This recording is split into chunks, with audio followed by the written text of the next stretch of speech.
Quelques jours à peine après avoir lancé Project Freedom, la Maison-Blanche a suspendu ce projet d'escorte militaire dans le détroit d'Ormuz tout en déclarant la fin de son opération militaire Epic Fury. Le monde est désormais suspendu à un éventuel accord de paix, notamment en raison des conséquences économiques du conflit sur le prix de l'énergie. Alors comment analyser ces fluctuations de la stratégie américaine? La paix est-elle possible désormais entre les deux pays? Quel rôle joue l'asymétrie militaire dans ces négociations? L'Iran peut-il revendiquer une victoire symbolique de la guerre? Voilà le débat. Pour en parler avec nous, deux invités. Étienne Marcus, bonsoir. Bonsoir. Vous êtes chercheur associé à la Fondation pour la recherche stratégique sur les questions de dissuasion et de défense antimissile. Merci d'être avec nous. À vos côtés se trouve David Rigoulet-Rose. Bonsoir. Bonsoir. Vous êtes chercheur à l'Institut français d'analyse stratégique et rédacteur en chef de la revue Orient Stratégique, dont je cite le titre du dernier numéro, Les puissances régionales dans un Moyen-Orient en recomposition. Ce sera justement de ça que nous allons parler ce soir. Merci à vous deux d'avoir accepté notre invitation. Nous sommes ensemble et en direct jusqu'à 19h.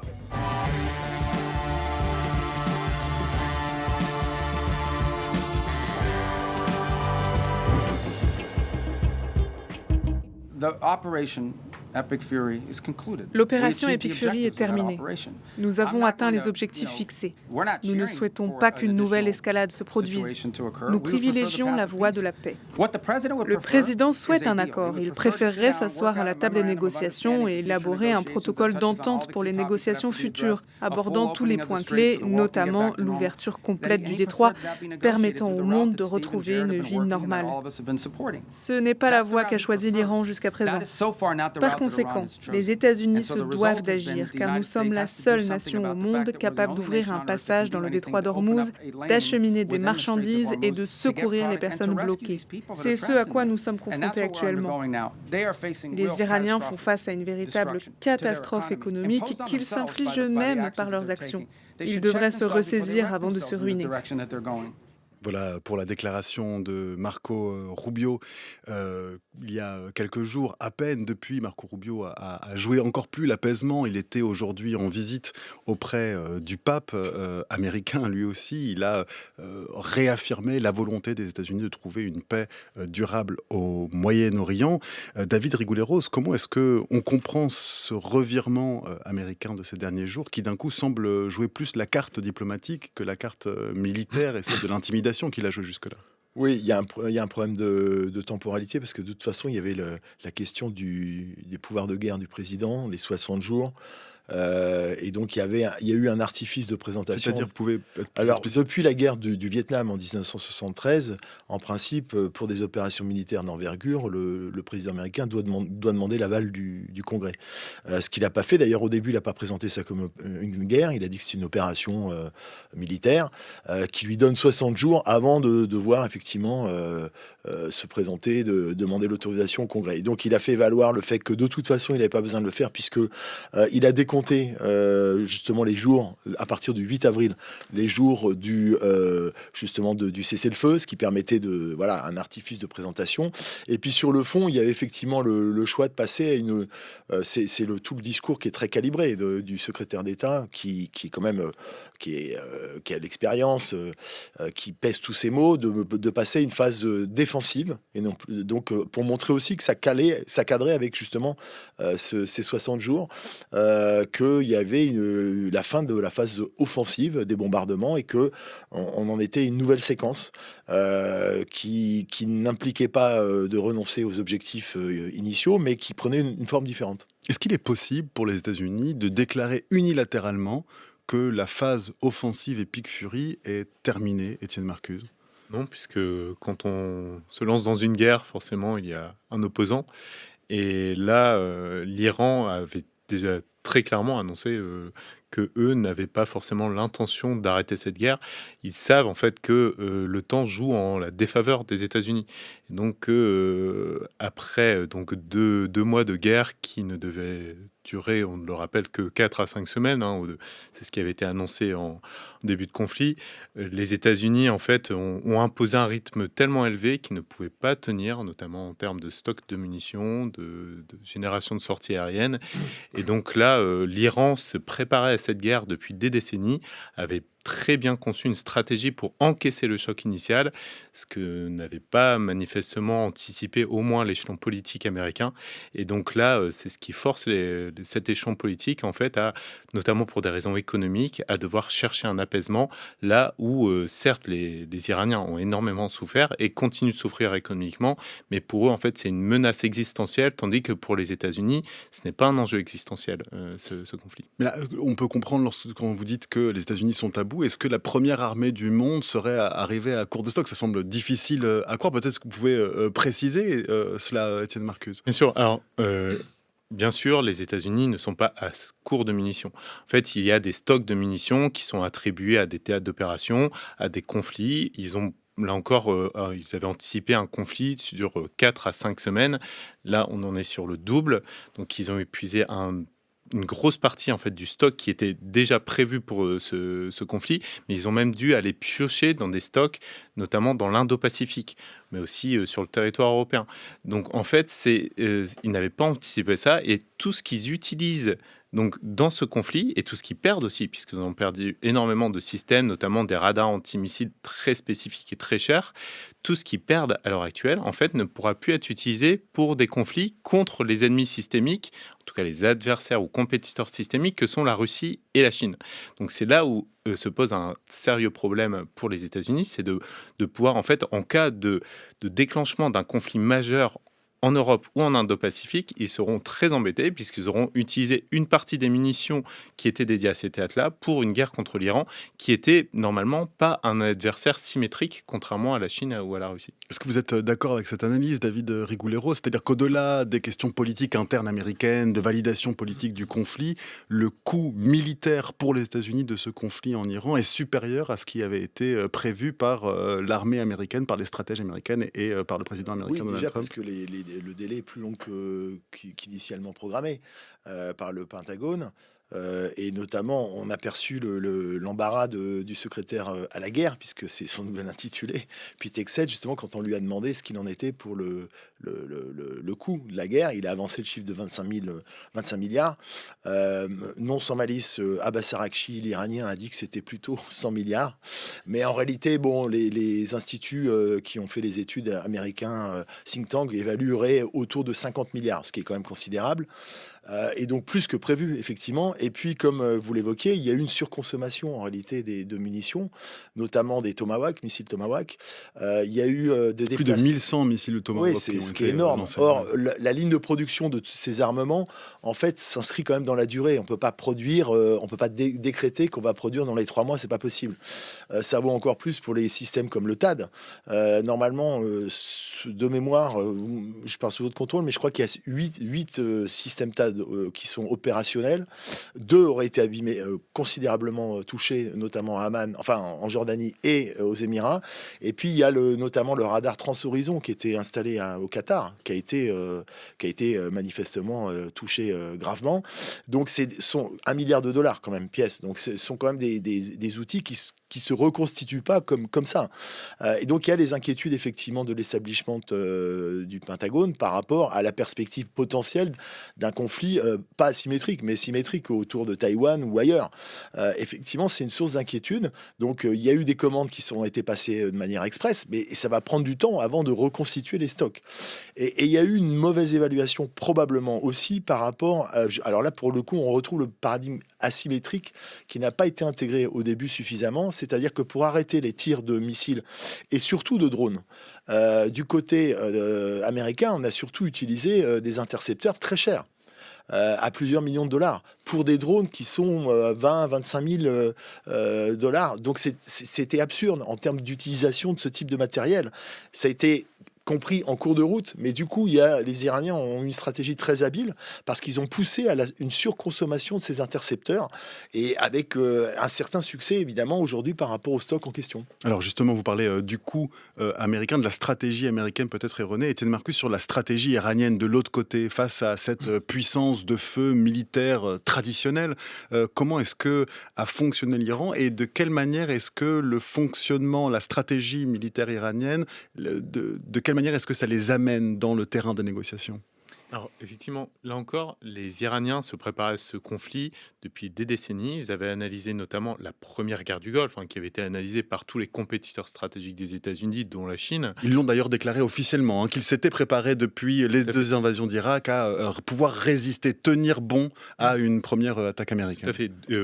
Pareil pour la Libye, par exemple. La Libye avait été un très bon exemple, mais aussi Absolute Resolve, la campagne contre le Venezuela en janvier. Donc, en fait, l'Iran avait analysé tous ces conflits, avait analysé aussi bien les forces que les faiblesses, et notamment tout ce qui est stratégie de décapitation, de frappe massive, et il savait très bien qu'il fallait encaisser un choc très important dans les premiers jours. Et c'est pour ça que beaucoup de gens se sont focalisés dans les premiers jours sur la chute drastique du nombre de tirs iraniens au bout de 3 jours, où beaucoup de gens interprétaient ça comme l'Iran s'apprête à s'effondrer, ils n'ont plus de stock, ils ont été anéantis. Or, plusieurs analyses prévenaient de attention, on le savait, les Iraniens avaient anticipé ce choc. Donc la stratégie était plutôt de faire le dos rond et notamment de se protéger dans des infrastructures durcies, ces fameuses cités de missiles souterraines qui leur permettaient en fait d'encaisser des dizaines de bombes, de déblayer les sorties, de sortir leurs missiles, de tirer, etc. Et en fait, ça a beaucoup surpris, la résilience iranienne a beaucoup surpris, et ce qui est encore plus surprenant, c'est là encore, effectivement, comme le disait notre intervenant, c'était le manque de préparation des États-Unis face aux attaques de drones. Parce qu'on a 4 ans d'expérience via la guerre en Ukraine. Les Russes se sont fournis en drone Shahed, maintenant les Guéran, c'est la version russe, auprès de l'Iran. Donc on savait très bien que l'Iran avait les mêmes stratégies, qu'il y avait d'ailleurs des retours d'expérience. Et malgré cela, il n'y a eu aucune préparation, aucun système de lutte anti-drone à bas coût, alors que l'Ukraine avait beaucoup à nous apporter là-dessus, enfin apporter aux États-Unis en l'occurrence. Et il y a eu donc des envois de conseillers ukrainiens en catastrophe dans les pays du Golfe, alors que ça aurait pu être anticipé très aisément. On a l'impression, lorsque vous nous dites cela, Étienne Marcus, que les États-Unis sont arrivés en Iran avec une guerre du XXe siècle et que l'Iran leur a répondu avec une guerre du XXIe siècle. C'est-à-dire que toute cette guerre du pauvre, guerre low cost dont on parle depuis la guerre en Ukraine, est encore une fois mise en scène dans le théâtre d'affrontement au Moyen-Orient. Est-ce que c'est cela le décalage? C'est comme ça qu'on pourrait l'analyser? C'est-à-dire qu'en fait, on est en train de dessiner une nouveau paramètre de la guerre à haute intensité. De toute façon, quand on est une grande puissance, sinon la première puissance mondiale, il y a toujours le problème du péché d'hubris qui guette. Et là, c'est avéré. Et l'histoire américaine est parsemée de ce péché d'hubris depuis la guerre au Vietnam. Il l'a été aussi pour les Russes en Ukraine, sous un autre registre. Mais enfin, en tout cas, il y a toujours ce risque. Et donc, effectivement, c'est guerre du ultra moderne avec des munitions effectivement très performantes, etc. Il y a eu 13 000 frappes sur l'Iran, ce qui est énorme. Mais effectivement, comme le disait Étienne tout à l'heure, c'est avec sur des sites durcis. Donc ça veut dire qu'il faut en général des bombes pour les 104 villes de missiles supposées. Il faut des bombes à forte pénétration comme les GBU, etc. Mais ce type de munitions, il n'y en a pas des milliers. Parce que justement, c'est pas le type de munitions qu'on utilise de manière commune. Ça a été fait sur les sites nucléaires, Fordo, effectivement, Ispahan, mais pour dans une guerre où il y a une multiplicité de sites, ça devient un problème. Ça devient un problème de consommation de ces munitions. Et puis, il y a eu une stratégie très intelligente des Iraniens, effectivement, qui ont joué une guerre d'usure. Alors, on dit toujours, c'est comme en football, toute chose égale par ailleurs, c'est plus facile quand on joue à domicile. Ce qui est le cas des Iraniens. Ils sont chez eux, donc ils ont les paramètres régionaux, ils connaissent bien la situation, ce qui n'est pas le cas des Américains. Et là, il y a eu un déficit d'évaluation à la fois, pas tellement chez les militaires américains, qui ont été très bien préparés. Ils ont fait ce qu'on leur a demandé, et plutôt bien quand même. Même au regard de ce qu'on a, des risques de ce qu'on appelle les dégâts collatéraux, il y en a eu, mais pas autant qu'on aurait pu le craindre.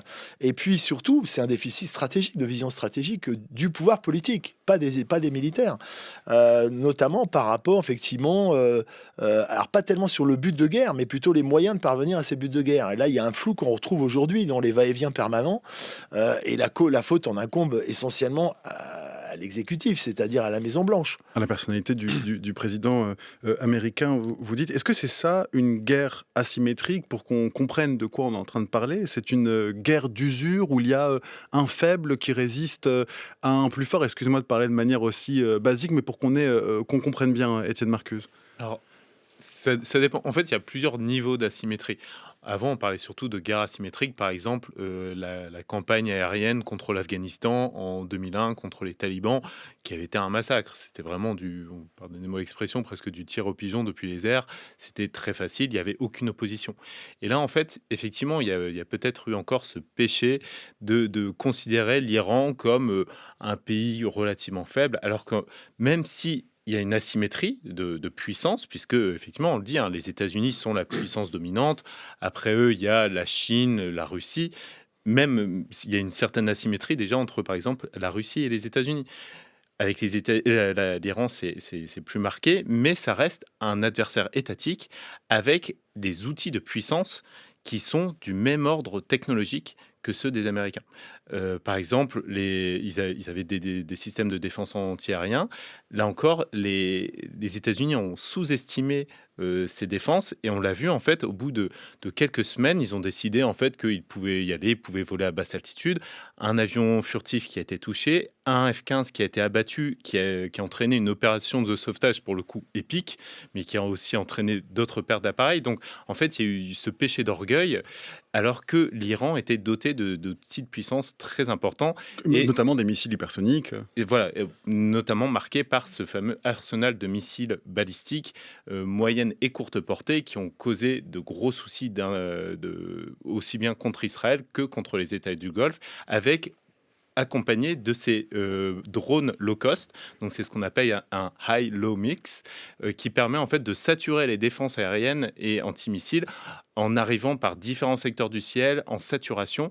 Et c'est là où en fait les États-Unis se sont retrouvés face à un adversaire qui était très bien préparé, et surtout on l'a vu dès les premiers jours, les premières heures du conflit, avec un ciblage extrêmement précis. Ils n'ont pas ciblé des infrastructures au hasard, ils ont ciblé les systèmes de défense antimissiles américains, les systèmes de commandement et même des tours d'habitation où étaient logés manifestement des hauts responsables américains. Donc il y avait une vraie préparation iranienne, ce qui en fait un adversaire pas totalement symétrique, mais quand même étatique et une véritable puissance. Vous êtes d'accord, nous ne sommes pas en fait dans le cas d'une guerre asymétrique classique, David Rigoulet-Rose? Pas tout à fait, non, effectivement, parce que par rapport à ce que était l'opération en Afghanistan, où là, pour le coup, c'était vraiment une asymétrie caractérisée, c'est avec les talibans, etc. Là, on est face à un État, hein, un vieil État. Et il y a une sous-estimation aussi culturelle probablement de la part de Donald Trump qui, en matière d'histoire, est assez, faible, on pourrait dire ça de manière euphémisée. Il a en face de lui un pays qui a 3000 ans d'histoire, qui a fait également, qui a d'ailleurs fait de son côté des erreurs d'évaluation, notamment en tablant sur justement l'ignorance de Donald Trump, puisqu'on attribue aux Iraniens d'être les inventeurs du jeu d'échecs actuel, et en voyant Donald Trump comme un simple joueur de poker à Las Vegas, mais finalement en intégrant difficilement son imprévisibilité et le fait qu'il était capable de décider de frapper ce qu'il a fait en juin. Et il s'y attendait pas. Hein. Donc il y a eu aussi du côté iranien des erreurs. Mais incontestablement, il y a un mix. C'est-à-dire que la stratégie qui a été depuis plusieurs décennies de la part des Iraniens, c'était de considérer qu'ils n'étaient pas en situation d'avoir un outil militaire conventionnel susceptible d'affronter une grande puissance comme les Américains. Ils le savaient. Donc ils ont opté pour autre chose, notamment une asymétrie via l'utilisation des missiles, le développement très important des missiles balistiques. Et justement, au début de la guerre, il n'y avait pas de missiles très précis, etc. Ils sont venus après, les missiles Mirvé notamment, en Israël, beaucoup plus difficile à intercepter, et c'était une mini surprise quand même, voilà. Et puis il y a un État derrière. C'est pas une bande d'idéologues dans la steppe, ça n'a rien à voir. Donc il y a une structuration et c'est pensé. Et d'ailleurs, c'est décliné au niveau maritime avec ce qu'on appelle la flotte moustique. C'est exactement une asymétrie stratégique par rapport à des bâtiments lourds, beaucoup plus puissants. Qui sont l'équivalent des drones, disons, oui. Mais du point de vue maritime. Oui. Comment est-ce que vous expliquez le paradoxe que vous êtes en train de soulever tous les deux? C'est-à-dire que du point de vue militaire, il est indéniable, il est incontestable que les États-Unis ont, disons, réellement affaibli les dirigeants iraniens, les corps de l'État iranien, les infrastructures iraniennes. L'Iran est tout à fait isolé aujourd'hui. Et pourtant, à vous entendre, on a la sensation que dans les négociations qui ont lieu en ce moment, que l'Iran est dans une position de force. Et peut-être même que d'un point de vue politique ou symbolique, c'est l'Iran qui a gagné ce conflit, ou en tout cas cette première phase du conflit. Étienne Marcuse. Alors déjà, le fait que les États-Unis sont partis en guerre sans véritable but de guerre proprement défini. Il a fallu attendre plusieurs jours avant d'avoir, en plus des buts de guerre qui étaient totalement ridicules. Par exemple, anéantir la marine et l'armée de l'air iranienne qui n'ont jamais été des menaces. Dans les objectifs définis officiellement par Marco Rubio, il n'y avait même pas la mention du nucléaire. Donc en fait, le problème, c'est comment voulez-vous gagner une guerre si vous n'avez pas d'objectif clair à mettre en avant et surtout d'objectifs réels, parce que là encore, c'est certaines histoires de marine, etc. Donc ça a été un gros souci. Et pour l'Iran, en fait, effectivement, c'était avant tout montrer une capacité à survivre à la toute-puissance américaine, au grand Satan et au petit Tant que le Satan. régime ne tombe pas, l'Iran est victorieux, c'est ça que vous C'est dites, en quelque sorte ça, puisque effectivement, c'est une question de survie du régime. Là encore, pour l'Iran, c'est une question existentielle, ce qui n'est pas le cas pour les États-Unis, ce qui était pour Israël. Donc effectivement, il y a une asymétrie aussi des enjeux qui fait que effectivement les Iraniens ont réussi à tenir tête aux États-Unis et symboliquement, c'est très puissant, non seulement pour l'Iran, mais aussi pour la population de la région. 18h42 sur France Culture. Nous assistons à une inflation qui, surtout depuis une semaine ou deux, a semé l'inquiétude parmi la population, l'a déstabilisée et lui a fait peur. Nous voyons les prix augmenter chaque jour, des produits les plus modestes comme les œufs jusqu'au prix des voitures, de l'or et des devises. Et ce n'est pas une bonne chose. Internet est coupé, tout le monde perd son emploi. Nous avons besoin de savoir quoi faire. Mon travail dépend entièrement d'Internet. Et comme il a été coupé, ça a entraîné toute une série de problèmes.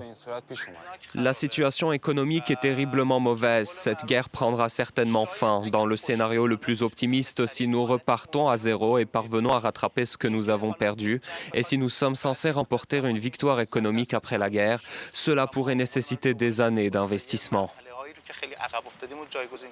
Vous êtes bien à l'écoute de Questions du soir sur France Culture en compagnie d'Étienne Marcuse, chercheur associé à la Fondation pour la recherche stratégique, et David Rigouleiro, chercheur à l'Institut français d'analyse stratégique. Et nous parlons de l'actualité de la guerre au Moyen-Orient. David Rigouleiro, comment l'économie iranienne a-t-elle résisté à ce conflit? Elle résiste difficilement là, clairement, parce que les derniers chiffres pour le rial iranien, c'est 1,8 million de rials pour $1. Donc c'est absolument catastrophique. C'est une situation économiquement, on va dire, de stagflation, pas de croissance, un effondrement de la croissance avec une hausse vertigineuse de l'inflation, avec des problèmes de pénurie. Et aujourd'hui, la population qui a faim dans beaucoup d'endroits, ça devient, pour le coup, un défi existentiel au sens quotidien du terme.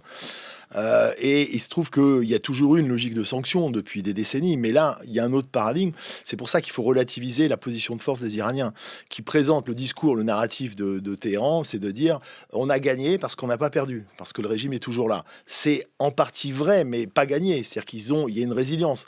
Mais aujourd'hui, avec le blocus, c'est la stratégie de l'anaconda qui est mise en place, c'est-à-dire on étouffe, le pétrole ne peut plus sortir comme il le faisait précédemment, et non seulement ça c'est des pertes sèches, mais surtout le pétrole doit être stocké de manière chaotique, puisque les cuves débordent, et 400 000, d'après les derniers chiffres, il y aurait 400 000 barils qui auraient été supprimés dans la production pour éviter que les puits soient condamnés, parce que si vous fermez un puits, c'est très très difficile de le redémarrer. Donc c'est l'outil en fait pétrolier qui à terme potentiellement peut être condamné. Et là, on sent que l'urgence, la stratégie d'usure des Iraniens pourrait se retourner. Oui, elle se rééquilibre entre les Américains et les Iraniens, ce qui n'était pas le cas au début. Au début, clairement. Et alors on dit Trump veut en finir rapidement. Oui et non, en fait. Aujourd'hui, paradoxalement, il y a eu un rééquilibrage en matière de temporalité. Les deux sont dans une situation d'urgence. pas pour les mêmes raisons. Mais les Iraniens aussi. Ils savent que plus ils attendent, et plus c'est une hypothèque sur leur outil économique, avec potentiellement des puits qui vont fermer, qui ne pourront pas rouvrir. Et donc, c'est évidemment dans la négociation, c'est pour le coup un moyen de pression assez efficace du côté américain. Là encore, il y a une ambiguïté. Qui contrôle le détroit d'Ormuz aujourd'hui, Étienne Marcuse ? Est-ce que ce sont les Iraniens qui ont le contrôle ? Est-ce que c'est le blocus américain qui est le plus efficace ? J'ai envie de dire, personne ne le contrôle vraiment. C'est justement ça le souci. L'Iran, en fait, empêche le passage de la sortie des navires marchands du Golfe parce qu'en fait, il y a une aversion de ces navires, de la flotte marchande vis-à-vis du risque. Donc le moindre risque de sauter sur une mine, d'être touché par un drone, fait flamber les coûts des assurances, et donc en fait ils ne vont pas prendre le risque. C'est pour ça qu'il y a tant de navires qui sont coincés dans le Golfe. Inversement, les États-Unis, eux, même s'ils ne peuvent pas, ils pourraient escorter certains navires, mais l'opération serait très lourde. C'est pour ça qu'elle a été annulée, notamment, enfin en partie. Mais par contre, elle peut très bien bloquer les ports iraniens. Donc en fait, il y a aucun vrai contrôle. Il n'y a pas une partie qui contrôle le détroit. C'est une guerre, comme on le disait, une guerre d'usure. Personne ne peut l'exploiter, et c'est aux dépens de tout le monde, et littéralement tout le monde, puisque c'est l'économie mondiale qui est impactée par ce conflit déclenché par les États-Unis et Israël. C'est ça aussi qui est intéressant, David Rigoulet-Rose, dans ces négociations, c'est que le nucléaire iranien, qui était le cœur des préoccupations occidentales ces 10 dernières années, depuis les accords de 2015 et depuis le retour de Donald Trump à la Maison-Blanche, ne sont plus évoqués comme le centre, disons, du problème iranien, si je puis me permettre de parler comme cela, mais c'est le détroit d'Ormuz et le passage du pétrole, des énergies fossiles en général, qui a pris le dessus. Est-ce que la question du nucléaire est revenue sur la table des négociations ? Quels sont les points proposés par les États-Unis ? En réalité, c'est la vraie question de fond. Simplement, effectivement, il se trouve que c'est ajouté de manière consécutive, coextensive, la question de l'obstruction du détroit, du fait des opérations militaires, qui n'étaient pas préexistants, du coup. Mais il y a quand même, dans les buts de guerre, il y a quand même ça. Clairement, il y a l'enjeu des 440 kilos enrichis à 60%, et la question de l'enrichissement. Et là-dessus, donc, le moratoire envoyé par les États-unis, cela fait partie des points des requêtes américaines. On a tendance à penser que Donald Trump veut expédier ça avec un accord au rabais. C'est peu probable, parce qu'il est allé très loin, et paradoxalement, c'est probablement son seul point de constance dans tout cet océan erratique, à la fois en termes de communication et stratégie. D'ailleurs, il a eu une phrase le 12 mars dernier où il disait, à l'endroit de sa propre opinion publique, il y a plus important que le prix du baril. C'est le problème nucléaire iranien. Et c'est pas contingent, je veux dire, c'est pas un problème de façade. Il veut absolument régler, alors pour toutes sortes de raisons, mais il ne cédera pas là-dessus. Donc on aurait tort de penser, et les Iraniens aussi, que sous prétexte qu'il est pressé... Les Iraniens non plus ne céderont pas là-dessus, c'est ça que vous dites ? Le problème, c'est que les Iraniens ne veulent pas céder là-dessus. Mais ils auraient tort de penser que Donald Trump cédera sur ce point. Et donc on arrive évidemment là au moment où on bute sur le mur là. C'est le cas aujourd'hui. C'est pour ça que le format qui est proposé, c'est un Memorandum of Understanding, c'est-à-dire une page très succincte, mais le noyau dur de la page, c'est le nucléaire. Alors vu les nombreux retournements des acteurs qui sont impliqués dans ce conflit, on est obligé de faire des hypothèses. Est-ce que selon vous, Étienne Marcuse, ces négociations peuvent aboutir ? Si oui, sous quelle forme ? Ou alors va-t-on voir un retour de la guerre, un retour du conflit ouvert, je veux dire, la fin du cessez-le-feu ? Alors c'est effectivement la question que tout le monde se pose, on va pas se mentir. Comme le disait David, là on a un mur entre les deux parties sur cette question notamment cruciale du nucléaire. Rappelons d'ailleurs que cette question en fait ne se posait pas jusqu'à ce que Donald Trump décide de déchirer l'accord du JCPOA de 2015. Donc en fait c'est vraiment son acte de déchirer cet accord qui a entraîné cette guerre. Parce qu'il voulait à la base aussi que ça inclue le balistique. Donc là en fait on se retrouve dans un dialogue de sourds, Et avec, comme le disait David, une économie iranienne qui devient exsangue, les États-Unis aussi qui ne peuvent pas maintenir, ça coûte excessivement cher de maintenir une telle présence avec l'économie mondiale qui est grippée. Donc en fait, il y a un risque non négligeable aussi, effectivement, que une des deux parties décide de relancer le conflit, possiblement les Iraniens, pour essayer justement de regagner une position plus favorable. À voir si il y aura des adultes dans la pièce. Le problème étant que le leadership iranien a été fortement ciblé pendant cette guerre, on le voit, par exemple, le nouvel ayatollah, lui a été grièvement blessé, se taire. Côté américain, on cherche encore les adultes dans la pièce, peut-être Rubio et encore. Donc en fait, il y a aussi ce problème d'interlocuteur, puisque quand les Américains envoient des négociateurs, c'est J.D. Vance, c'est d'autres personnes qui ne sont pas ou peu formées vraiment au dialogue diplomatique. Donc ce qui pose la question de comment on va se sortir de ce bourbier. Il y a un troisième acteur dont on ne parle plus directement dans ce conflit, c'est Israël, qui était partie prenante, si ce n'est même initiateur de l'opération militaire du 28 février. Aujourd'hui, Israël procède à des opérations militaires dans le sud Liban contre le Hezbollah. Il n'est plus cité du tout, comme s'il n'était plus impliqué par le conflit. C'est devenu une guerre entre les États-Unis et l'Iran.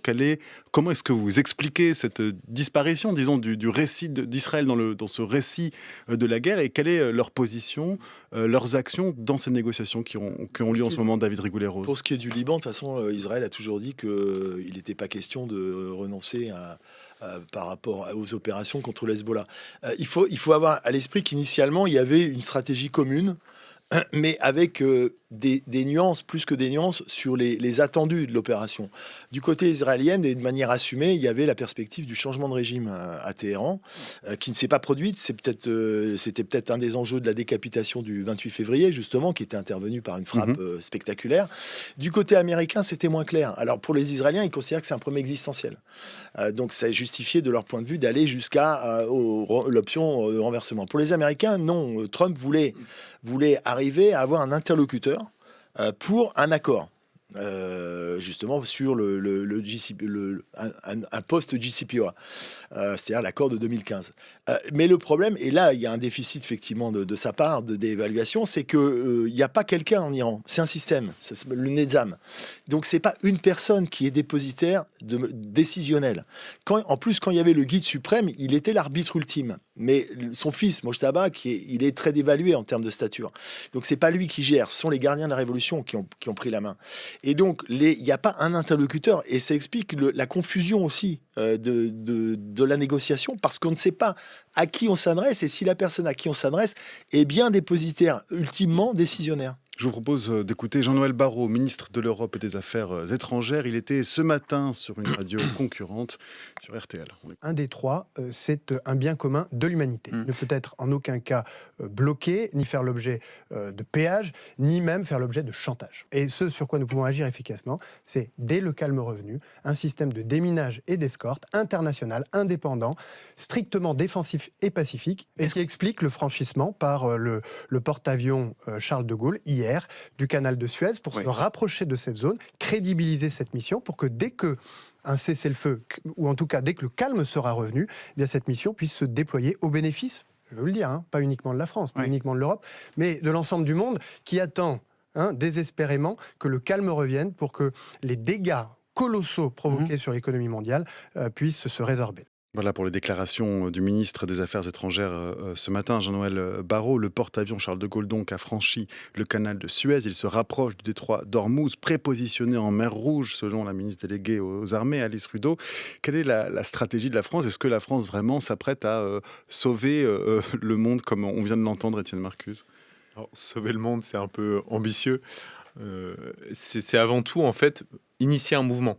Montrer qu'il existe des partis qui peuvent agir de leur propre chef, qui sont indépendants des États-Unis, et ça c'est important de le montrer, qui ont une certaine indépendance, et le Charles de Gaulle est un outil de puissance, ça montre la puissance de la France, et comme vous le dites, ça crédibilise en fait l'initiative française, parce que si on ne faisait qu'envoyer des bateaux de déminage qui sont, les auditeurs ne le savent peut-être pas, c'est vraiment des petites coques très fragiles, on risquerait en fait de se retrouver dans un guet-apens, dans des tirs croisés, etc. En fait, déployer des unités militaires puissantes en soutien de cette force de déminage, ça permet de montrer qu'on est là et on saura défendre nos intérêts en cas de besoin. C'est à ça que ça sert un porte-avions, c'est avant tout politique, c'est-à-dire c'est avant tout une déclaration de fermeté.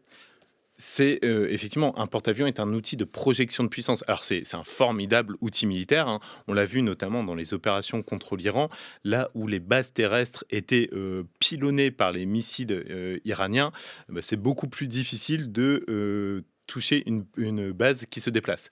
Donc c'est un outil militaire, mais c'est aussi effectivement un formidable outil politique qui montre véritablement la puissance d'un État. Et c'est pour ça que la France, malgré un budget qui est très compliqué, fait tout pour préserver les budgets pour le futur porte-avions, parce que c'est un outil qui nous permet vraiment de rester.